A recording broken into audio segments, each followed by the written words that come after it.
Remember, in a zombie apocalypse, don't be fat. Pay close attention, because this is how you would survive. So there's this dude, Columbus, right? He's a total gamer geek, and somehow he's managed to survive the apocalypse by following some super secret rules. You know, like cheat codes for life or something. Anyway, the world's gone all Walking Dead thanks to a virus that's turned everyone into flesh-craving, brain-munching zombies. Kinda feels like real life. Columbus kicks off his survival guide by narrating the misadventures of a not-so-fit guy who clearly didn't hit the gym enough before the world ended. Rule number 1. Cardio. I get mine in the bedroom. Spoiler alert, the chunky dude gets zombie chomped. The story then fast forwards to a chaotic world where Columbus unveils the sacred rule number 2. Always double tap. You know, cause no one wants a surprise undead hug from a not-so-dead zombie. Rule number 3. Watch out in the bathrooms. You never know when a zombie might sneak up on you mid-business. And rule number 4. Buckle up, buttercup. Safety first. Columbus, our endearing dork, ends up in Garland, Texas, at the world's sketchiest gas station. Before he hits the road again, he heads to the restroom, where he remembers rule number 3. Surprise, surprise. A zombie leaps out, and a wild chase ensues. Columbus has a comical run-in with a locked car door, only to find out it was actually open the whole time. Classic. Next thing you know, a zombie's in the back seat, and Columbus goes all fast and furious on us. Zombie gets a one-way ticket through the windshield. Columbus then shoots another infected baddie before heading out on foot. Cue the dramatic zombie apocalypse montage. Columbus then drops another knowledge bomb. Travel light. And he ain't talking about packing less. He's talking about not trusting anyone but himself in this zombified world. And what's the first thing that happens after he says that? An SUV rolls up, and out comes a cowboy hat wearing tough guy. Guns are drawn, and our geeky hero Columbus looks like he's about to soil his pants. Will he survive? Stay tuned. Columbus throws up the universal hitchhiker sign, and the big dude catches the drift, agreeing to give him a ride. Columbus hops in and does a quick backseat safety check, as one does in a post-apocalyptic world. The big guy offers him a drink, but Columbus, not one to trust easily, sneakily dumps it out of the car window. If he drank it, he might have woken up the next morning with a sore butt. They share their destinations. Big guy's headed to Tallahassee, while Columbus is on a mission to visit the parentals. Opting for codenames, they simply call each other Tallahassee and Columbus. So Tallahassee agrees to chauffeur Columbus to Texarkana, and off they go. Later, they stumble upon a hostess truck, and Tallahassee's Twinkie obsession takes over. Relatable. Sadly, all he finds are jam-filled snowball cookies. Not a fair trade-off. Columbus, meanwhile, realizes it's time for a bathroom break. After finding a public restroom, Columbus proceeds with caution, checking for any undead party crashers. As he confesses his fear of clowns, we're treated to a flashback of his pre-apocalypse life. Pizza, soda, and World of Warcraft. He's just like me. For real, for real. He spills some soda on himself, and as he's cleaning up, his cute neighbor comes knocking. Although Columbus usually plays the hermit card, he can't resist opening the door for his crush.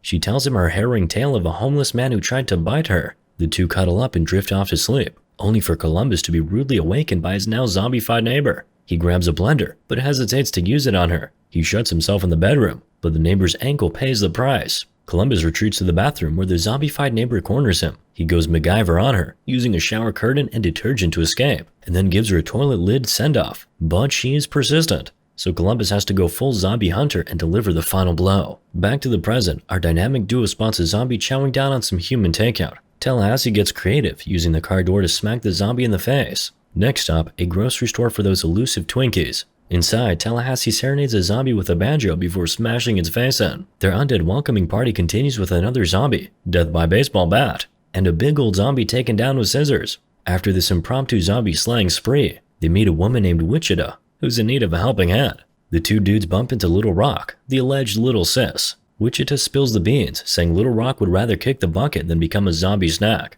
Gullible Tallahassee hands Wichita the weapon to grant Little Rock's last wish. But surprise, Wichita spins things around, aims the weapon at the boys, and goes all Bonnie and Clyde on them, taking their weapons and wheels. The girls speed off in Tallahassee's sweet SUV, leaving the guys stranded and probably wishing they had a roadside assistance plan. In the car, the girls gab about reaching Pacific Park, the land of the living, and not the living dead. A few hours later, Tallahassee and Columbus find themselves wandering small-town streets, feeling utterly bamboozled. Tallahassee takes his rage out on a poor innocent minivan. Luckily, they spot a yellow Hummer just chilling in the distance. When Tallahassee opens the driver's door, he's greeted by some hands-free driving. Literally. Sneaky hands left on the wheel. In the back seat, they find a weapons jackpot and Tallahassee goes full-on Rambo, burning through bullets like a madman. He then gives the truck a snazzy No. 3 paint job in honor of Dale Earnhardt, and they hit the road. While Tallahassee's on a mission to find the girls, Columbus suggests they just let it go and head home. Tallahassee's puppy, Buck, was zombie chow, so he's like, home. What home? Later, they stumble upon Tallahassee's abandoned SUV.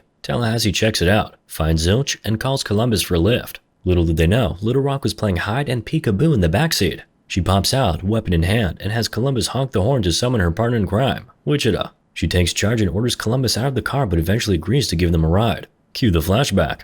We see the sisters hustling their way through life pre-apocalypse. Wichita pulls a fake wedding ring stunt at a gas station and scores $400 from a gullible clerk. The ring was worth $30 tops. Talk about a bargain. Back to the present, Columbus thanks the girls for not ditching him. Again, Tallahassee seizes the moment, grabs the gun from Little Rock, and has a spat with Wichita. Columbus gets fed up and tells them to quit their kindergarten antics. The girls spill the tea about their Pacific Park dreams. When Columbus says he's heading to Columbus, Wichita drops a bomb, saying the city is toast. But hey, she's not all bad. She feels a twinge of guilt and decides to help Columbus get there anyway. So our fearless foursome cruises down the highway for a bit, when Wichita spots a truck and tells Columbus he could use it to track down his parents. Columbus is about to bounce, but then he's like, hold up, I'm crushing hard on Wichita, and I ain't gonna ghost her now. Later they take a stretch break and stop at a store, but before they go in, Tallahassee rings a bell like he's summoning a 5-star Uber Eats delivery. Only it's a zombie. In a flash he shoots it in the noggin, then gloats about his kill of the week. But hold the applause, folks, because Sister Cynthia steals the show by dropping a piano and a zombie like it's Looney Tunes. Inside the store, Tallahassee senses Columbus's crush on Wichita and teases him like a middle schooler with his first love. Columbus, cheeks redder than a sunburned tomato, sprays him with perfume and revenge. Tallahassee, now smelling like a cheap date, punches Columbus in the shoulder. Then, like a squad of angsty teens, they unleash their fury on the store, wrecking everything inside. Destruction complete, they hit the road to Cali. Cue a montage of driving and hilarious shenanigans. The next day, they roll up to the Hollywood Walk of Fame, grab a map of celebrity homes, and because they can't resist, shoot some more zombies. Then they head to the fabulous abode of the legend himself, Bill Murray. They split up to explore the palace. Tallahassee and Wichita on one side, Little Rock and Columbus on the other. Columbus and Little Rock find a theater, and Columbus fanboys over Bill Murray, like he's a limited edition Funko Pop. Meanwhile, Tallahassee and Wichita are golfing when they spot zombie Bill Murray. Wichita bats him away like it's the World Series, but Bill cries out in pain. Awkward. Turns out he's human and dresses like a zombie to avoid getting munched. They all chill, smoke some green, and pretend to be Ghostbusters.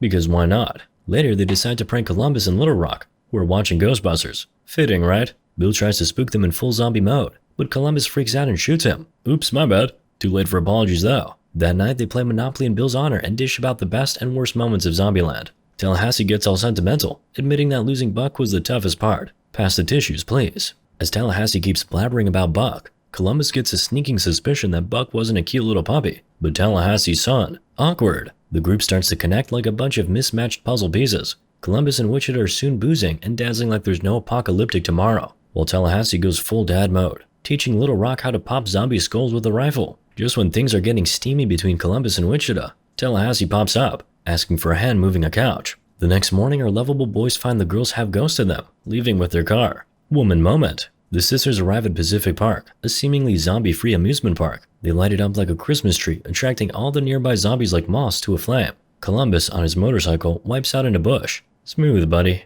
While Tallahassee can't help but laugh before joining him in the search for the girls. At Pacific Playland, the sisters' fun comes to a screeching halt when zombies crash the party. Running to their Jeep, they get swarmed but manage to drive it into the water, making a splashy getaway. Realizing they're on zombie home turf, they buckle down and go full Rambo mode. The boys finally arrive, with Tallahassee treating the zombie apocalypse like it's the latest Call of Duty game. Columbus thinks the girls are goners when he sees their waterlogged Jeep, but their screams let him know they're still kicking. Tallahassee tells Columbus to save the damsels in distress, while he handles the brain-munching horde. Columbus, for some baffling reason, runs into a house of horrors, making his situation extra spooky. He fights off a zombie and survives, while Tallahassee gleefully rides the attractions, blasting zombies left and right. Eventually, Tallahassee barricades himself in a prize booth, dual-wielding like he's in an action movie. Oh wait, Columbus saves the girls, facing his greatest fear. Clowns. Mine is taxes. Because nothing says I love you like smashing a clown's head in for your boo. After applying the emergency brake and toppling a zombie, Columbus is rewarded with a hug from Wichita, who finally reveals her real name is Krista. How sweet.